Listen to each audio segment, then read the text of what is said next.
Jean, chapitre 7. Après cela, Jésus continua de parcourir la Galilée. Il ne voulait pas séjourner en Judée car les Juifs cherchaient à le faire mourir.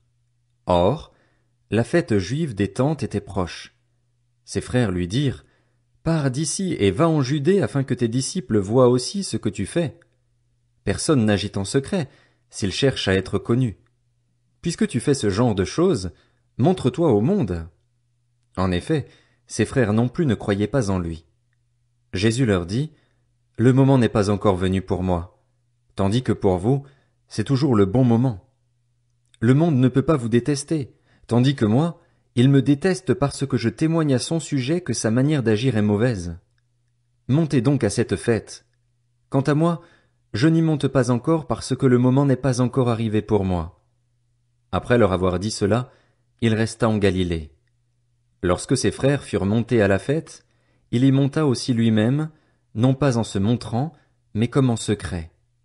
Les Juifs le cherchaient pendant la fête et disaient, « Où est-il » Dans la foule, on murmurait beaucoup à son sujet. Les uns disaient, « C'est un homme bien ». D'autres disaient, « Non, au contraire, il égare le peuple ». Personne, toutefois, ne parlait ouvertement de lui, par crainte des chefs juifs. C'était déjà le milieu de la fête lorsque Jésus monta au temple et se mit à enseigner. Les Juifs s'étonnaient et disaient, « Comment connaît-il les Écritures, lui qui n'a pas étudié ?»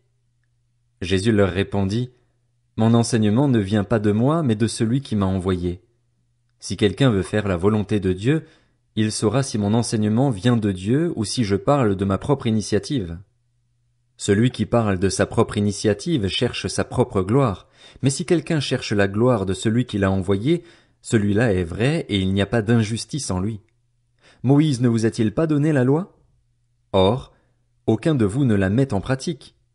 Pourquoi cherchez-vous à me faire mourir? » La foule répondit, « Tu as un démon. Qui cherche à te faire mourir? » Jésus leur répondit, « Pour une seule œuvre que j'ai faite, vous êtes tous étonnés. Moïse vous a donné la circoncision, qui ne vient du reste pas de lui, mais des patriarches, et vous circoncisez un homme le jour du sabbat. Si pour respecter la loi de Moïse un homme reçoit la circoncision le jour du sabbat, pourquoi vous irritez-vous contre moi parce que j'ai guéri un homme tout entier le jour du sabbat? Ne jugez pas d'après l'apparence, mais portez un jugement juste. » Quelques habitants de Jérusalem disaient, « N'est-ce pas celui qu'il cherche à faire mourir? Le voici qui parle librement et ils ne lui disent rien. Est-ce que les chefs auraient vraiment reconnu qu'il est le Messie? Cependant celui-ci, nous savons d'où il est, tandis que le Messie, quand il viendra, personne ne saura d'où il est. » Jésus enseignait dans le temple. Il s'écria alors, « Vous me connaissez et vous savez d'où je suis. Pourtant je ne suis pas venu de moi-même. Au contraire, celui qui m'a envoyé est vrai et vous ne le connaissez pas. Pour ma part, je le connais, car je viens d'auprès de lui et c'est lui qui m'a envoyé. » Il cherchait donc à l'arrêter, mais personne ne mit la main sur lui parce que son heure n'était pas encore venue. Beaucoup parmi la foule crurent en lui, et ils disaient, « Le Messie, quand il viendra, fera-t-il plus de signes miraculeux que n'en a fait celui-ci » Les pharisiens entendirent la foule murmurer ces propos à son sujet. Alors les chefs des prêtres et les pharisiens envoyèrent des gardes pour l'arrêter. Jésus dit, « Je suis encore avec vous pour un peu de temps, puis je m'en vais vers celui qui m'a envoyé. Vous me chercherez et vous ne me trouverez pas, et là où je serai, vous ne pouvez pas venir. » Les Juifs se dirent alors entre eux, « Où ira-t-il, pour que nous ne le trouvions pas? Ira-t-il chez ceux qui sont dispersés dans le reste du monde et enseignera-t-il les non-juifs? Que signifie cette parole qu'il a dite? Vous me chercherez et vous ne me trouverez pas, et là où je serai, vous ne pouvez pas venir. » Le dernier jour, le grand jour de la fête, Jésus, debout, s'écria, « Si quelqu'un a soif, qu'il vienne à moi et qu'il boive. Celui qui croit en moi, des fleuves d'eau vive couleront de lui, comme l'a dit l'Écriture. » Il dit cela à propos de l'Esprit que devaient recevoir ceux qui croiraient en lui.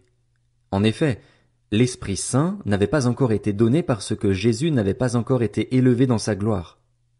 Après avoir entendu ces paroles, beaucoup dans la foule disaient, « Celui-ci est vraiment le prophète. » D'autres disaient, « C'est le Messie. » Mais d'autres disaient, « Est-ce bien de la Galilée que doit venir le Messie? L'Écriture ne dit-elle pas que c'est de la descendance de David et du village de Bethléem où était David que le Messie doit venir? Il y eut donc, à cause de lui, division parmi la foule. Quelques-uns d'entre eux voulaient l'arrêter, mais personne ne mit la main sur lui. Ainsi, les gardes retournèrent vers les chefs des prêtres et les pharisiens, qui leur dirent: Pourquoi ne l'avez-vous pas amené? Les gardes répondirent: Jamais personne n'a parlé comme cet homme. Les pharisiens leur répliquèrent: Est-ce que vous aussi, vous vous êtes laissé tromper? Y a-t-il quelqu'un parmi les chefs ou les pharisiens qui ait cru en lui? Mais cette foule qui ne connaît pas la loi, ce sont des maudits.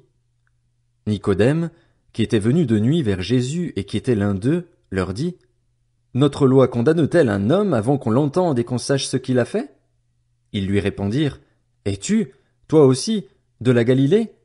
Cherche bien et tu verras que de la Galilée il ne sort pas de prophète.